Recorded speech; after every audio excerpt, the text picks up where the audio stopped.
Bonjour à tous, donc ravi de vous retrouver pour ce nouvel épisode d'une interview. Aujourd'hui, je suis ravie de retrouver Nicolas. Donc Nicolas Myrtil qui a créé le Beau Caillou, donc un food truck qui propose des très bonnes choses sur une cuisine caribéenne, mais il aura le temps de vous expliquer exactement ce que c'est que le Beau Caillou. Donc Nicolas, raconte-nous ton parcours, qu'est-ce qui t'emmène à faire de la restauration et les différentes étapes qui t'emmènent jusqu'à aujourd'hui à créer le Beau Caillou. Alors, merci Marie déjà de me donner la parole. Pour tout te dire, Marie, en fait, mon parcours, il est très, très compliqué, il est semé d'embûches, mais j'ai su surmonter ces embûches et arriver là où je suis aujourd'hui. Alors, j'ai commencé, en fait, si tu veux, dans 93, à Villetaneuse. J'ai grandi dans une cité et j'étais un petit délinquant, un petit voyou. J'ai fait des conneries, quoi, des bêtises. Et ma mère, une antillaise, m'a envoyé au bled directement en troisième Mhm. pour que j'arrête mes bêtises.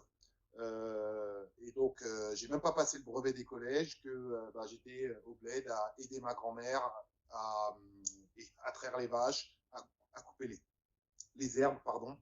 Et j'ai vraiment vu là que la misère du bled, même si elle n'est pas complètement sous la misère, ma grand-mère, mais bon, ça n'a rien à voir, la Avec la vie Martinique et la parisienne. France. Voilà. Donc du coup, après ça, je suis rentré à Paris, en France. J'ai arrêté mes bêtises. J'ai entamé un CAP cuisine avec comme maître d'apprentissage. Non, pardon, désolé. J'ai entamé un CAP charcutier Charcutier traiteur traiteur. avec comme maître d'apprentissage Philippe Viard à Épinay-sur-Seine. Mhm. Et donc du coup, voilà, j'épluchais des poulets, je vidais des cochons, voilà, je faisais plein de choses en relation avec la charcuterie et le traiteur. Et je suis resté un an là-dedans. Ça m'a le fait ça me plaisait pas, c'était pas pour moi la charcuterie. Ensuite, écoute, je suis retourné un peu dans la street et à faire des bêtises. D'accord. Et ma mère m'a poussé pour entamer un BEP cuisine, Mhm. donc que j'ai fait. J'ai entamé un BEP cuisine à Saint-Maur-des-Fossés. Comme maître d'apprentissage, j'avais le Train Bleu. Le D'accord. Train Bleu, c'est une brasserie située à Gare de Lyon. C'est ça. Et donc, du coup, j'étais apprenti cuisinier là-bas. Et du coup, les gens, à l'époque, c'est pas comme aujourd'hui. À l'époque, on se prenait des coups, quoi. Voilà, on se prenait des coups si ça n'allait pas assez vite, si c'était mal fait, tu prenais des coups par les chefs. Et donc quand tu dis C'est tu pas, prenais c'est, des coups, tu découvres la violence de travailler dans une structure de restauration et d'être un c'est ça, apprenti qui est un peu corvéable à merci. c'est ça, voilà, t'as tout à fait résumé le truc. Même en tant qu'apprenti, tu te prends des coups, t'es là pour apprendre, mais on te le fait savoir par les coups. Mhm. Bon, après, c'était pas la ceinture, etc. C'était paf dans l'épaule et vas-y, dépêche-toi, quoi. Je me souviens très bien de ce second cuisine qui me mettait la pression tout le temps, quoi. Bon, après ça, après la violence de la brigade de cuisine, j'ai pas passé le BEP, je me suis arrêté à la première année D'accord. Ça t'a parce qu'en dégoûté fait, finalement? ça m'a dégoûté en fait finalement la cuisine et en fait, je voulais passer en salle. D'une parce que finalement, il y a plus d'argent en salle parce que il y a le salaire plus les Les pourboires. Donc je me pourboires? suis dit, allez, quitte à faire un métier dans la restauration, je vais essayer d'aller en salle. Et en fait, mon école et le train bleu n'a pas voulu en fait me faire le transfuge de la cuisine vers la salle. Ouais. Du coup, ce que j'ai fait, j'ai abandonné l'école et j'ai été apprendre sur le tas le métier de serveur. J'ai été dans le marché Saint-Honoré, le bar Loti pour être précis. C'est là ma première maison qui m'a récupéré en tant que commis de salle. D'accord. Du Et coup, donc, du coup, eux, ils décident de te prendre sans avoir de diplôme à un stade au-dessus, en fin de compte. Ils ne te prennent pas en voilà, apprentissage. voilà, c'est ça. J'étais pas apprenti, j'étais commis de salle, sans expérience. Voilà, de toute façon, la personne qui m'a recruté, Vincenzo, je m'en souviendrai toujours, m'a dit, ben voilà, moi je te prends pour te former, pour t'apprendre les choses. D'accord. Du coup, je suis resté 4-5 mois là-bas, si ce n'est plus. Et ensuite, étape par étape, j'ai fait des grandes maisons. Je suis allé au Meurice. J'ai fait 6 mois là-bas. Je suis allé au Café de la Paix, à Opéra. D'accord. Toujours en tant que commis de salle. Ensuite, j'ai pris de l'expérience, j'ai pris du galon, de l'assurance. Ensuite, j'ai postulé à, comment dirais-je, à l'Hôtel Coste. L'Hôtel Coste, mais là, du coup, je suis retourné en cuisine à l'Hôtel Coste. C'est ce qui est marrant, c'est ça mon parcours, c'est que Voilà, tu slalomes entre les deux, entre la cuisine et la salle. voilà, je slalom entre la cuisine et la salle. Et donc, du coup, je retourne à l'Hôtel Coste en tant que demi-chef de partie. Et du coup, ça se passe mal, les horaires, les collègues, etc. Ça ne va pas. Du coup, j'arrête la cuisine, j'arrête la salle, je me mets à la sécurité. Je quitte la restauration et j'abandonne en fait ce métier qui pour moi était vraiment trop compliqué, trop difficile et insurmontable en fait. D'accord. Et je me suis rendu compte que la sécurité, tu te fais vite chier à regarder les gens. Ouais. Voilà. Et donc, du coup, j'ai arrêté aussi pareil la sécurité. J'ai eu une petite période de chômage. Ensuite, j'ai postulé à la Gare, un restaurant dans le 16e arrondissement, en tant que chef de rang. Du coup, je suis passé de commis à chef de rang avec une expérience de la sécurité. Donc, en chef de rang, je suis resté 6 mois là-bas, à la Gare dans le 16e arrondissement. Et ça se passait bien. J'étais très à l'aise avec les clients. Le relationnel se passait super bien. Mais il manquait un peu d'organisation en termes de gestion du rang. Mais du coup, ça m'a plu. Cette expérience-là, en fait, si tu veux, m'a fait me décider sur le fait que c'est de la salle que je voulais faire. D'accord. Du coup, j'ai persisté et j'ai postulé au Jules Verne, le restaurant du 2e étage de la Tour Eiffel. Et donc là, on est en quelle année pour Là, se repositionner, parce que le Jules Verne dont tu vas parler, c'est pas la même équipe qu'on a aujourd'hui. Voilà, tout à fait. Le Jules Verne, je suis sorti de là-bas en 2013, donc 2008. Je suis rentré en 2008 au Jules Verne. D'accord. Avec, la nouvelle. En fait, Alain Ducasse avait repris le Jules Verne. Ouais. Et donc, c'est un nouveau restaurant, une nouvelle équipe, de nouveaux commis, de nouveaux chefs de rang, de nouveaux maîtres d'hôtel. Tout est nouveau. On range les placards, on sort les nappes. C'est un nouveau restaurant en fait qui ouvre au 2e étage de la Tour Eiffel. Et là, ça se passe vraiment super bien. Je reste 5 ans et demi là-bas. Bon, j'ai eu des choses. J'ai pas vraiment le droit de vous le dire parce que il y a des choses qui ne se disent pas. Bien sûr. Mais du coup, je suis parti. Je suis parti en mauvais termes, avec un chèque, pour vous dire. Et du coup, après ça, j'ai lancé le Beau Caillou, en fait, avec ma femme, Ophélie. En fait, ma femme, Ophélie, elle travaillait chez Le Nôtre. Alors, avant d'arriver au Beau Caillou, ce qui est intéressant, de ce que tu m'avais dit, en tout cas sur le Jules Verne, c'est à ce moment-là, tu découvres en tout cas la brigade, vraiment l'organisation de brigade.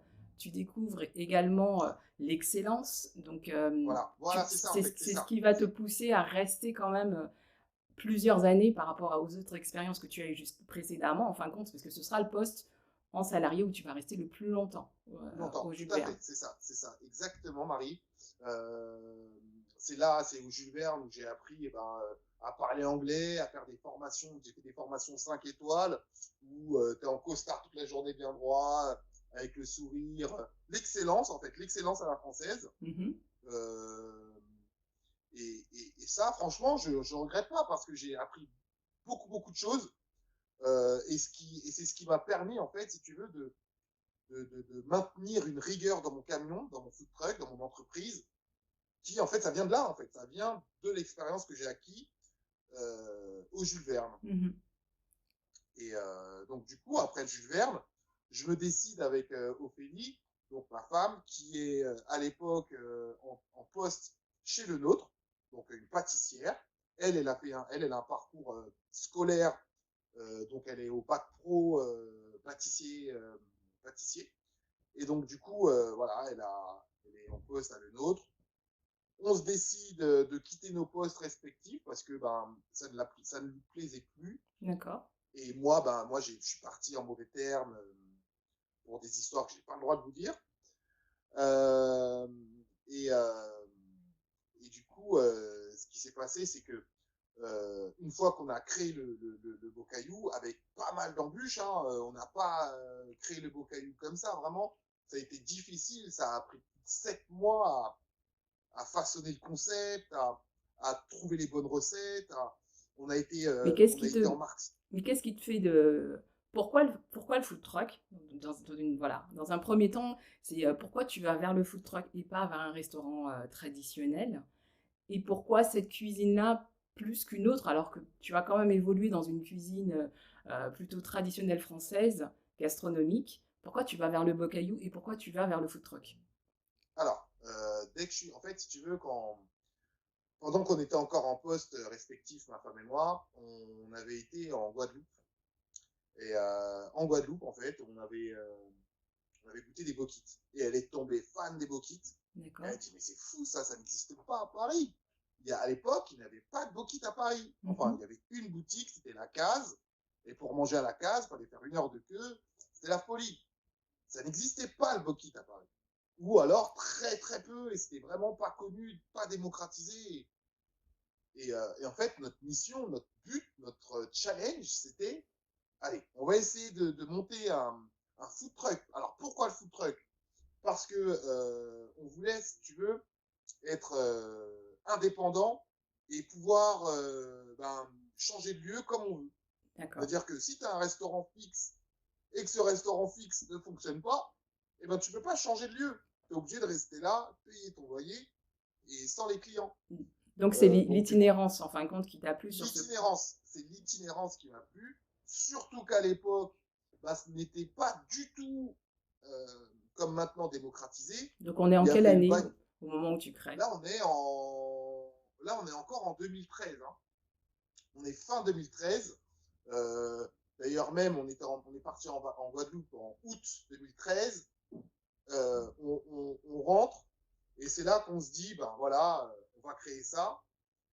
Et, euh, et, euh, et comment dirais-je et du coup, quand on a commencé à chercher les noms, tout ça, on s'est dit le Beau Caillou. Le Beau Caillou, en fait, c'est en référence au rocher du diamant Martinique, à Mhm. savoir ma cousine a un restaurant en Martinique au diamant. C'est pour ça qu'on D'accord. s'est inspiré un peu du diamant Martinique. Et puis lorsque tu dis Beau Caillou en créole martiniquais, ça signifie à côté de chez toi. D'accord. Alors moi, je suis guadeloupéen et martiniquais. J'ai les deux. Mon père est guadeloupéen, ma mère est martiniquaise. Ça fait une fusion. Je suis les deux. Voilà, on s'est dit, on va essayer de démocratiser la street food des Caraïbes parce qu'elle n'est pas présente et que, on va essayer de démocratiser la street food des Caraïbes via un food truck parce qu'à l'époque, il y avait le camion qui fume, Cantina California et quelques camions qui se battaient en duel, Mhm. mais c'était vraiment pas fou. Oui, il n'y avait Il pas n'y avait pas énormément de monde. l'engouement, il n'y avait pas, voilà, il y avait personne en fait. Il n'y avait pas l'engouement qu'on retrouve actuellement.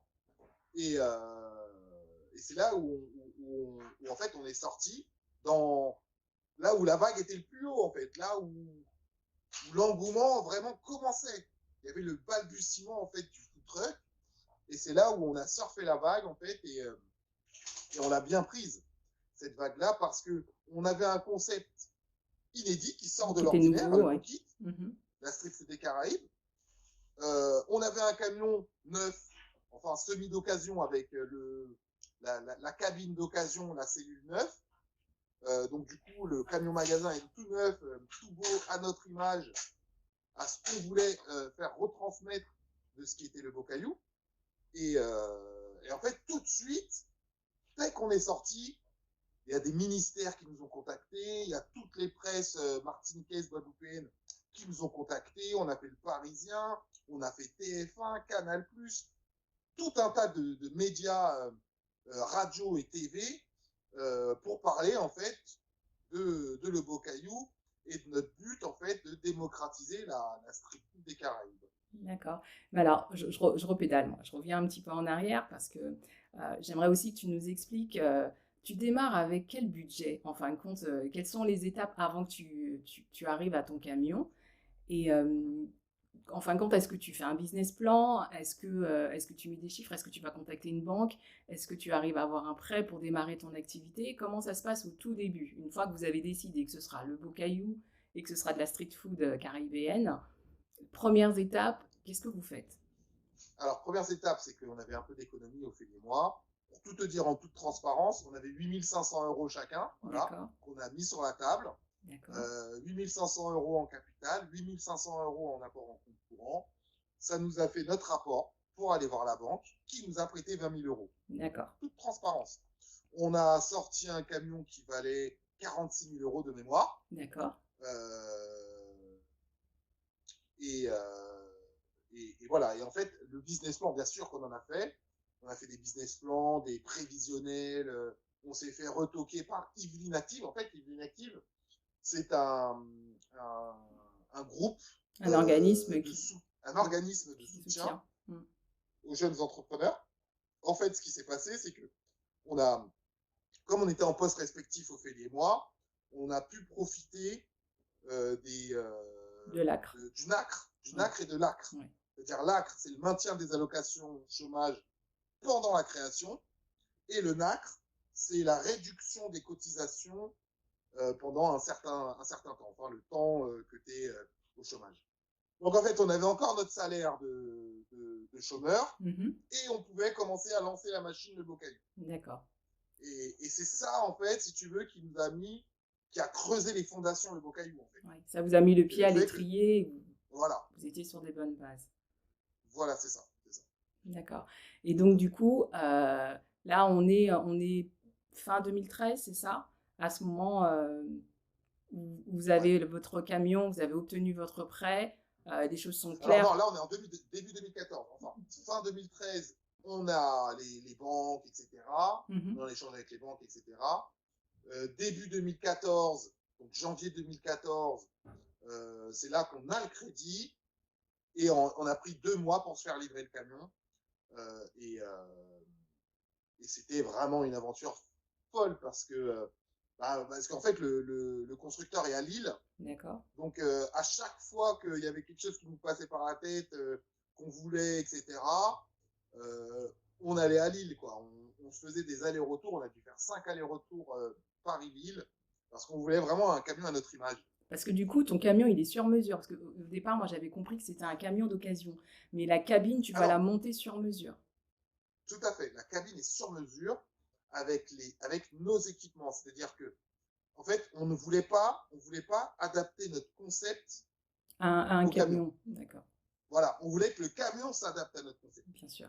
Du coup, il y a tout un tas de manières que c'est organisé pour que que ça ne se croise pas, en fait. Mhm. Ça fasse un tour et que ça arrive au client. Pour pas que ça revienne et que ça fasse des allers-retours. C'est une organisation, c'est une marche en avant, c'est la marche en avant. Exactement. D'accord. Donc, du coup, vous faites tous les deux vos plans de cette cabine et vous la soumettez au constructeur en Au lui disant, constructeur, tout à voilà, fait. on a réfléchi un petit peu à notre organisation, à ce qu'on veut faire, et ça va se passer de cette manière-là. Et donc ça prend combien de temps? Ça prend 3 mois. Ça prend 3 mois. Ça prend 3 mois. Parce qu'à l'époque, là, à savoir aujourd'hui, pour se faire livrer un camion, c'est 6 mois, 1 an. Ouais. À l'époque, c'était 2, 3 mois. D'accord. Et donc, pendant ce temps où le camion est en préparation, quelles sont les étapes pour toi? Qu'est-ce que tu fais? Quel va être le premier emplacement où on découvre le beau caillou? Alors, qu'est-ce que je fais justement, comment dirais-je, on teste les recettes à ce moment-là. Mhm. On essaie de trouver un boulanger parce qu'on s'est dit on ne voulait pas faire la pâte à Bokit. On voulait la déléguer à quelqu'un pour ce métier. Moi, j'ai pas la prétention de faire mieux que lui. On a un fantastique boulanger à côté de chez nous. Mhm. On s'est dit qu'on va lui déléguer la pâte. Donc, on a fait notre recette à pâte à Bokit. C'était dur, hein, on l'a travaillé, on l'a modifié, tout ça, jusqu'à avoir la certitude que c'était la bonne. Du coup, on lui a donné, c'est lui qui nous fait jusqu'à aujourd'hui la pâte à bokit. Et est-ce qu'on peut, parce que tout le monde ne connaît peut-être pas forcément le bokit, est-ce que tu peux expliquer qu'est-ce que c'est que le bokit et qu'est-ce que tu mets Ah, dedans? alors le bokit, en fait, c'est un pain frais, un pain maison, une pâte à pain que l'on façonne selon le grammage que l'on souhaite. Dans son trop gros, bah, à l'intérieur ça va pas cuire, trop petit, ça va cuire trop vite et ça va pas être bon. Bah, voilà, il y a différentes maisons, hein, mais moi je le fais à 150 grammes, entre 150 et 170 pour être précis. Mmh. Et donc on l'étale, on le cuit comme un beignet. J'aime pas dire frit, je dis c'est cuit comme un beignet dans l'huile 2 minutes de chaque côté. En D'accord, fait, il y a des petits secrets que je ne vais pas forcément te révéler, bien sûr. mais celui dont je peux révéler, c'est le choc de température, en fait. Si la pâte à bokit était au froid et que tu la mets dans l'huile très très chaude à une certaine température, et bien là, le choc de température, en fait, ton bokit, il va tout de suite gonfler. Et c'est là où ben, tu vas pouvoir l'ouvrir et le garnir de tout plein de choses. Ben, notamment le bokit phare, c'est le chicktail de morue chez nous. D'accord. Donc c'est de l'effiloché de poisson. En fait, on ne voulait vraiment pas faire comme au pays. On ne voulait pas qu'il y ait jambon fromage, des choses ketchup mayonnaise, voilà. Nous, on voulait vraiment rester la chose la plus classique possible, Traditionnel, donc un mais bokit traditionnel. tradi traditionnel, mais pas forcément comme au pays, parce qu'au pays, c'est jambon fromage, et saucisses, et omelettes, etc. Nous, on voulait vraiment un peu introduire, comment dire, une certaine qualité de produit, faire, si tu veux, donner des lettres de noblesse au bokit. C'est-à-dire à D'accord. l'intérieur, on va mettre du guacamole qu'on va faire avec un piment végétarien. Euh, on va faire du caviar d'aubergine, par exemple, aussi en sauce. On va faire mariner notre poulet. Sur le poulet, on prend un haut de cuisse de poulet. Euh, comment dirais-je? Il n'y a pas beaucoup de bokits chez nous. Il y a 4-5 bokits, pas Mais plus.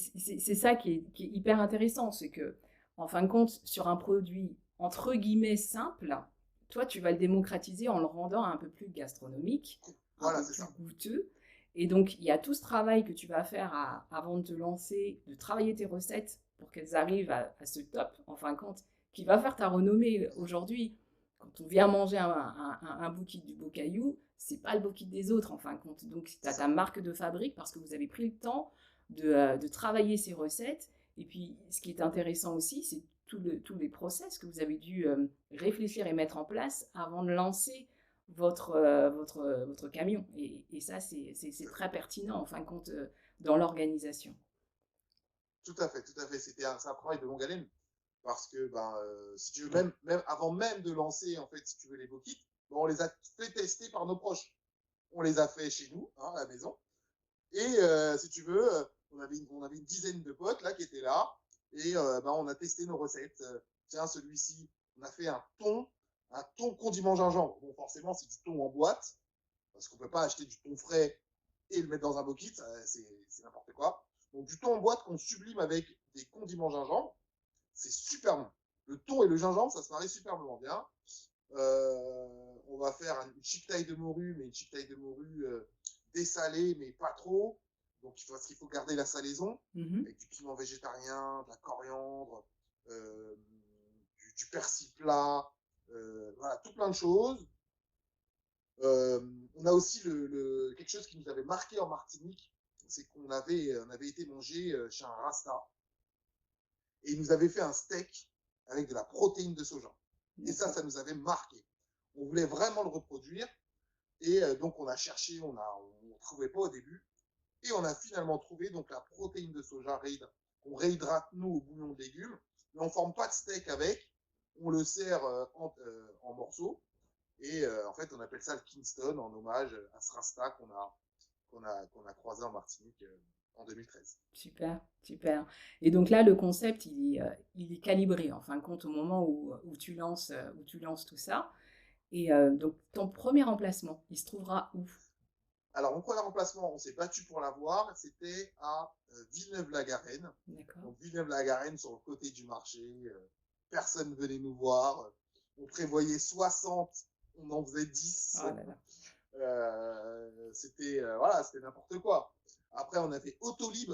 Autolib, c'était, Autolib, tu connais Autolib. Mhm. On était dans l'entreprise Autolib. Pareil, on prévoyait 60, on en faisait 10. C'était n'importe quoi. Le début, vraiment, c'était chaotique. C'était C'était difficile. chaotique. Mais je pense que ça nous a beaucoup servi parce que dans les bas moments, en fait, on s'est perfectionné. On s'est familiarisé avec le camion. D'accord. On a découvert de nouvelles techniques. Parce que, en fait, si tu veux, quand on a dit au constructeur qu'on voulait ça, ça là, ça là, ça là, eh ben, on n'avait pas encore testé. On pensait, on réfléchissait, Bien sûr. on envisageait que ça allait être comme ça. Mais en fait, sur le tas, tu te rends compte que c'est pas comme ça. Il faut changer certains trucs, modifier certaines choses, déplacer des choses et tout. Et c'est là où en fait tu perfectionnes pardon, et que tu essaies d'aller de l'avant. Et ensuite, directement après Autolib, c'est là où on a commencé à nous tomber dessus, les médias. Tous les médias nous sont tombés dessus.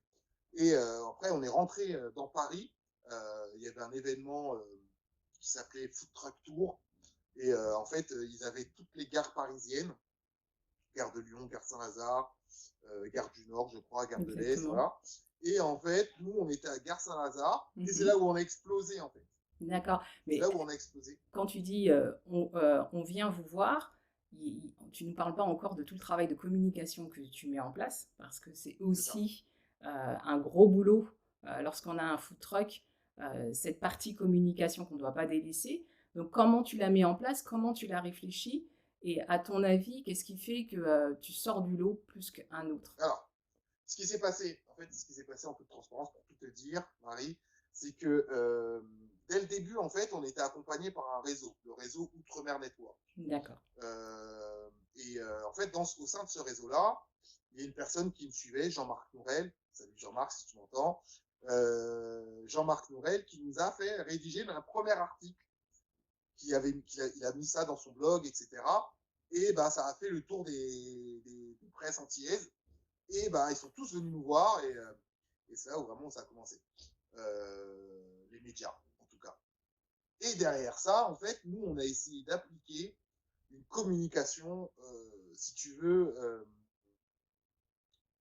sur les réseaux sociaux qui colle à l'image de Bocaillou et qui colle, en fait, si tu veux, à l'esprit un peu jeune, Street qu'on food. rigole, mais que ça reste un peu de l'excellence. On sait être jeune, on sait rigoler, mais on sait être Rigoureux. rigoureux, voilà, c'est le mot Mm. exact. Euh, et en fait, j'invite les gens à aller voir la page Instagram et Facebook Le Beau Caillou. On essaie d'avoir une communication, belle communication en fait. D'accord. Et ce temps de communication, c'est quel travail pour celui qui ne sait pas? Il te faut combien de temps, en tout cas, pour mettre en place, réfléchir à une communication qui va être percutante? Combien de fois par jour tu vas poster, par Alors, exemple, ou par semaine? Et combien de temps il te faut pour la préparer avant de la lancer?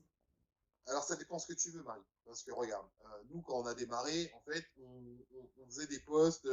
Vraiment, il n'y avait pas de récurrence. Il n'y avait pas D'accord? de récurrence.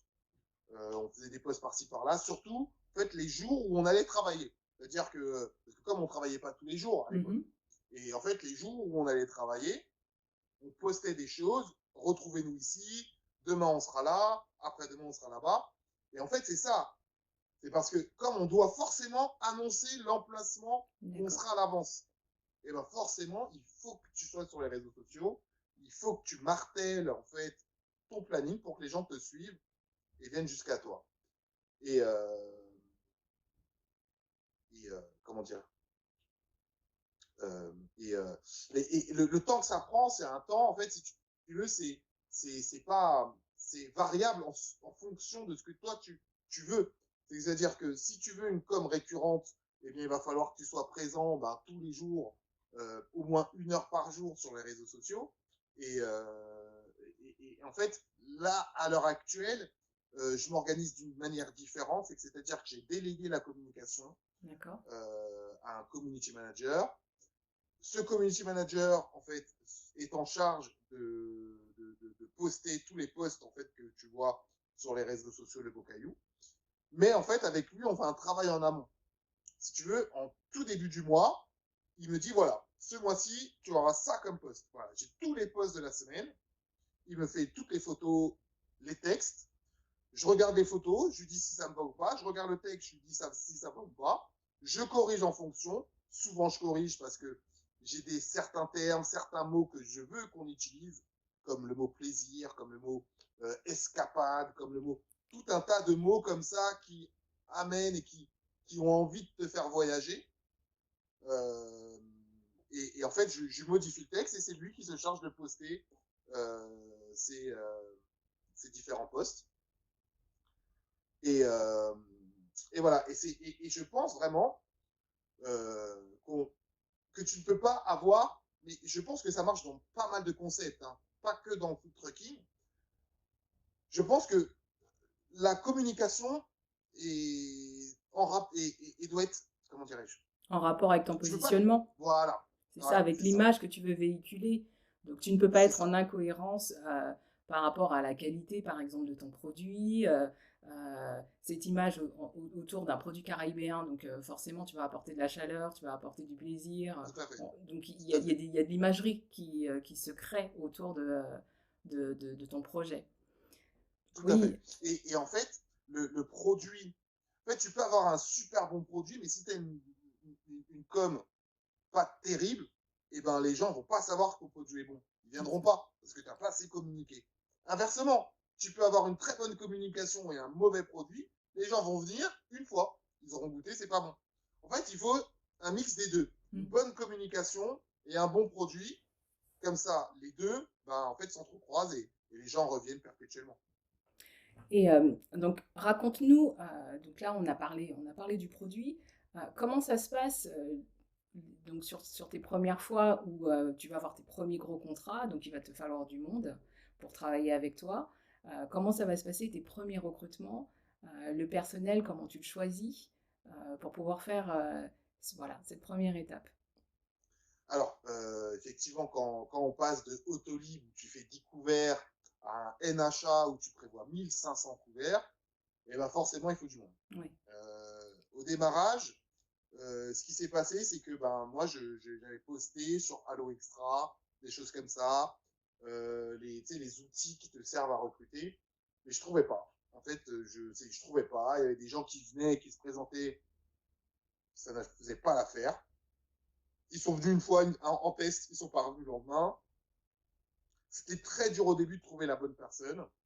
Ensuite, ben, je t'ai rencontré, Marie. Tu m'as présenté Florian. Mhm. Florian qui a commencé un peu à être le.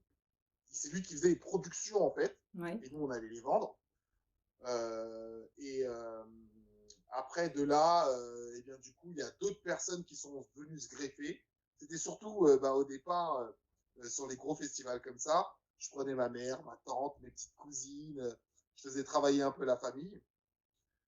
Et, euh, et après, en fait, si tu veux, ce qui s'est passé pour les. Bon, ça, c'était sur les festivals où j'avais 10 personnes sur chaque festival. Et après, pour les spots un peu réguliers où tu prévois de 60 à 100 couverts, il nous fallait quelqu'un aussi. Et c'est là où on a recruté quelqu'un, Quentin, je crois qu'il s'appelait. Et, euh, et ce Quentin, eh ben, c'était une bombe. Il était superbe. Mais moi, j'ai pas su, en fait, si tu veux, valoriser son travail à sa juste valeur. Je l'écoutais. Et pourquoi, à ton avis, tu n'as pas su faire Ben, ça? j'avais pas l'expérience. J'étais peut-être Un novice, un tu bon démarrais. cuisinier. Oui. Voilà. J'ai un bon cuisinier, un bon gestionnaire, mais je n'étais pas un bon patron. Parce Mhm. que je ne savais pas valoriser, fidéliser mes salariés. Et là, je m'en mords les doigts parce que cette personne, maintenant, elle ne veut plus travailler avec nous puisque ben, elle est en poste et qu'elle gagne bien sa vie. Du D'accord. coup, si elle avait bien gagné sa vie avec nous, ça se trouve, elle serait restée et on aurait pu beaucoup mieux évoluer. D'accord. Et Euh, quand tu dis être un bon patron, c'est quoi? C'est quoi pour toi être un bon patron? c'est ça. Je pense pas qu'on arrive un jour à être un bon patron. Et toujours, on tend vers l'excellence, mais on n'arrive jamais comment dirais-je, la perfection n'existe pas. Tu tends toujours vers la perfection, mais tu n'y arrives pas. C'est pour ça qu'il n'y aura jamais de bons patrons et qu'il n'y aura jamais de bons employés. On tend tous vers, on va vers, Mhm. mais on n'est pas. Alors donc, il t'a Donc, manqué quoi concrètement si c'était à refaire, voilà. Si c'était à refaire avec Quentin, comment t'aurais fait aujourd'hui? Qu'est-ce qui t'a manqué concrètement? je pense que je lui aurais donné plus d'argent. Je lui D'accord, aurais donné plus d'argent, j'aurais fait moins pote-pote avec lui, parce que d'accord, forcément, on était des potes, on est devenus des potes, d'accord. alors qu'il n'y avait pas ce Cette différentiel, distance, cette justement, cette distance distance entre, patron-employé. bien Moi, sûr. j'étais toujours tout de suite pote-pote. Euh, qu'est-ce que j'ai fait et que je referais plus euh, Eh bien, pas forcément, en fait, parce que comme tu sais, nous, comme on a un food truck, donc on ne travaille pas forcément tous les Tous jours. les jours, oui. Donc il y a des jours, il y a des semaines où on va travailler 2 jours dans la semaine. Oui, Et ces autres jours-là, eh ben, on est off. Et donc lui était off aussi. Et c'est ça aussi, je pense, qui est difficile. qui a ouais, qui est défi parce que moi, je payais au jour travaillé. D'accord. Et si tu travailles 2 jours dans une semaine qui en compte 7, ben, au bout du compte, t'as pas un salaire respectant ton engagement. D'accord. Parce que du coup, il était un peu, voilà, tu te positionnais un peu sur des contrats à l'extra. Il n'avait pas de Voilà, c'est contrat ça, mensuel, donc c'est un peu ce c'est qui t'a ça, manqué, de pouvoir lui proposer dès le départ un contrat sur un mois où ça lui garantissait au moins d'avoir un fixe. Voilà, c'est ça, c'est ça, c'est ça. C'est ce qui m'a manqué vraiment. Et aujourd'hui, je m'en mords les doigts parce que j'aurais pu faire beaucoup de choses avec cette personne. Mais bon, Mhm. aujourd'hui, j'ai trouvé des personnes, bon, des exécutants, Oui. hein, des personnes qui vont bien exécuter les tâches, Mhm. mais c'est pas forcément des personnes qui vont mener, qui vont être. Parce que c'est ça que je recherche actuellement, c'est des personnes qui savent faire et qui savent, comment dirais-je, parce que des personnes, oui, des exécutants, on en trouve, hein, des personnes où on doit dire les choses et elles font les choses. Ça, c'est bon. Mais des personnes où tu n'as pas besoin de dire les choses et qui font les choses, c'est ça les perles rares. Et c'est des personnes comme ça que je recherche. Des personnes Des personnes autonomes qui. et qui savent anticiper un petit peu tes besoins en termes C'est ça, d'organisation de la journée. D'accord. c'est ça. Et quand tu dis, voilà, c'est ce qui te manque, est-ce que tu penses que c'est quelque chose de très difficile à trouver aujourd'hui sur le marché du travail ou est-ce que ça peut se travailler, cette fonction-là? Bah alors, en fait, je pense que c'est parce que je pense être vraiment très pointilleux sur ma recherche, Mhm. parce que, enfin, je sais pas si tu sais, mais là, on va ouvrir une dark kitchen. Une dark kitchen, c'est quoi? Donc en fait, j'ai un laboratoire. Dans ce laboratoire, il y a le beau caillou qui fait ses productions et des livraisons en click and collect, Uber Eats et Deliveroo. Et aussi, donc, dont les gens ils peuvent venir directement chercher sur place. C'est le beau D'accord. caillou. Mais je vais faire une sous-marque donc à le beau caillou. Je ne sais pas encore, j'ai pas encore déterminé ce que je voulais faire.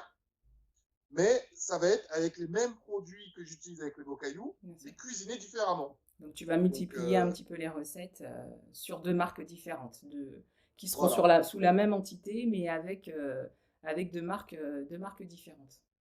c'est ça, exactement ça.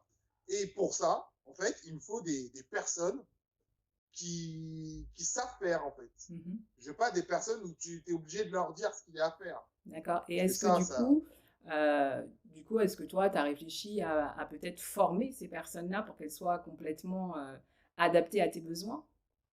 bien sûr, j'ai essayé de former des gens. Il y en a, ça passe. Il y en a qui vont réussir, mais ça va être du travail de longue haleine. D'accord.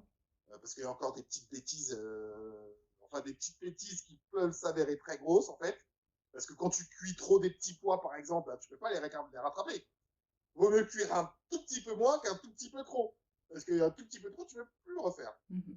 Vaut mieux saler un tout petit peu que trop salé, par exemple. Mhm. C'est tout un tas de trucs où bah, tu as besoin de former les gens et tu as besoin d'être derrière eux. Moi, j'ai plus besoin de ça.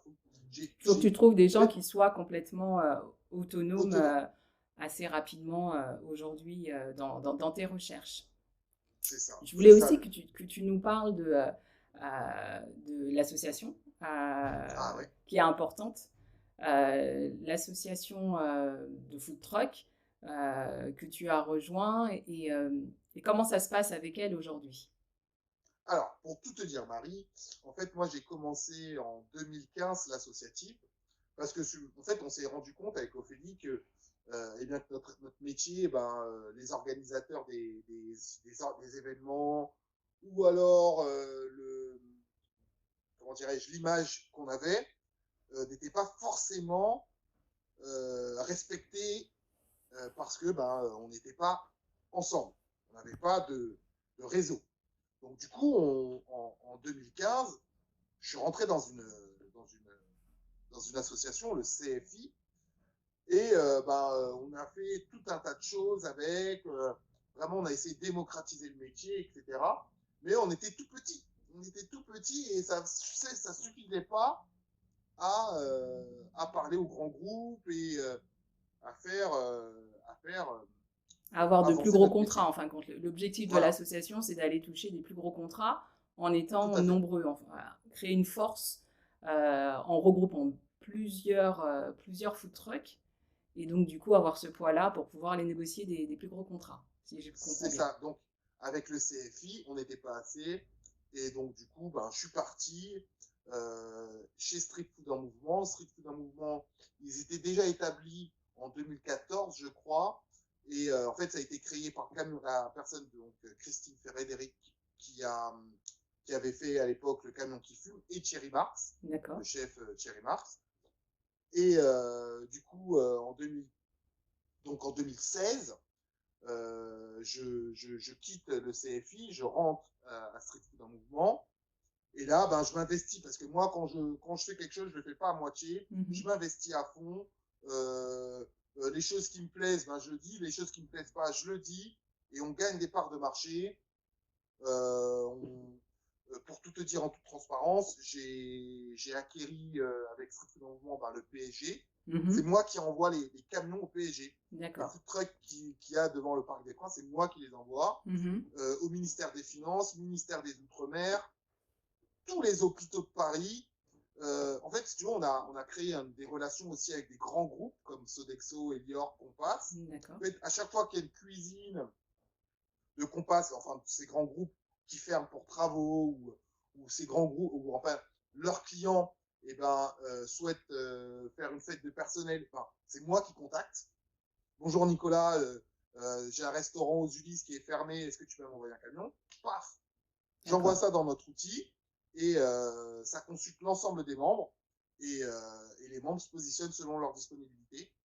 Et en fait, ça nous a, enfin, en tout cas pour moi, ça m'a permis de grandir parce que ben, maintenant je parle à des grands comptes, à des personnes très influentes dans le métier de la restauration. Mhm. Et en même temps, en fait, je suis resté aussi proche des nouveaux, parce que des nouveaux food trucks, parce que ben, je les aide à progresser, à se tirer vers le haut. En fait, c'est mon but, ça, c'est euh, de démocratiser notre métier par l'excellence. C'est-à-dire que je veux pas que des food trucks qui rentrent dans l'association soient défaillants. Du coup, je suis là derrière eux à les critiquer parce que la critique est bonne, hein, la D'accord. critique est saine euh, quand elle est constructive. Bien sûr. Voilà. Donc du coup, je ne cesse de pousser les gens. Là, actuellement, je suis Aroma Food, un food truck caribéen. Il n'y a pas de concurrence, on n'est que complémentaires. Hein. D'accord. C'est une food truck, c'est une dame qui fait de la cuisine similaire à la mienne, D'accord. mais je vais l'aider. Je vais la prendre par la main et je vais la tirer vers le haut. Parce que on a besoin de lettres de noblesse dans notre métier. Il ne faut plus que les gens regardent le monde enfin le food truck comme comme une pièce rapportée ou comme quelque chose de passager. Non, ce n'est pas une mode. On a un nouveau mode de consommation. D'accord. Et du coup, donc c'est très sélectif de pouvoir rentrer à Street. Comment ça se passe pour rentrer dans votre association et voilà, l'intérêt pour ceux qui rentrent, on le voit, on comprend complètement. Mais pour vous, comment vous faites? Est-ce qu'aujourd'hui, vous prenez plus personne ou est-ce que vous continuez à recruter et sous quelle forme? Alors, le recrutement se fait de manière, comment dirais-je, euh, il y a des personnes qui sont en charge il y a des personnes qui sont en charge des adhésions Mhm. et il y a des attends Mathis, va là-bas s'il te plaît. Attends, désolé, il y a mon fils qui m'embête. Va là-bas s'il te plaît Mathis. Et donc du coup, ces personnes-là sont en charge des adhésions. Donc il y a, on recrute au premier plan sous. Donc en fait, ils nous envoient leur plaquette commerciale. On va checker leur plaquette. On va checker leur page Facebook, leur réseau. Comme quoi la communication est très importante. Même avant de rentrer dans le métier, il faut D'accord. savoir communiquer. On va aller voir tout ça. Et ensuite, on va le faire rentrer. Et donc, une fois qu'il est rentré dans l'association, c'est là, donc, parce qu'il a signé la charte qualité, la charte qualité de l'association, qu'on va faire des audits. On va, on va aller envoyer des gens goûter le camion, regarder l'aspect extérieur, l'aspect intérieur, si ça collait bien à ce qu'il nous a dit. Et puis si l'audit est validé, et bien du coup, il est corps et âme avec nous. D'accord. Et donc, pour clore un petit peu cet entretien, est-ce que tu peux donner un conseil à quelqu'un qui se lance aujourd'hui, en dehors de venir vous retrouver à Street Food en Mouvement? Alors ouais, donc j'allais dire le premier conseil que je le dis, s'il veut monter un camion, c'est passer par Street Food en Mouvement, Oui. parce qu'on est un réseau fort, constitué et même constitué au point de vue national, hein, et on a même envie de monter d'autres bureaux, parce que là on est à Paris, Lille, Bordeaux et Lyon. Mhm. Là je suis en train de voir pour monter un bureau en Martinique. D'accord. Voilà, il faut vraiment que ça se démocratise et que qu'on arrive à faire comprendre aux gens que, je répète encore une fois, qu'on n'est pas une mode, on est une mode, on a un nouveau mode de De consommation. consommation. Voilà. Très bien. Et donc le conseil que j'ai à donner, c'est ne jamais délaisser la communication. Donc bon produit, bonne communication. Les deux font bon ménage et c'est comme ça qu'on progresse, qu'on va vers le haut. Super. Eh ben, merci beaucoup. On va terminer Merci à sur toi, ces Marie. bonnes paroles. Merci du temps que tu nous as accordé, Nicolas, pour cet échange. Merci pour tous les conseils que tu viens de donner aux futurs Je t'en créateurs prie. ou ceux qui sont déjà, qui ont déjà créé. Moi, je vous dis à bientôt. Retrouvez-nous dans nos prochains épisodes et n'hésitez pas à liker nos pages. À bientôt.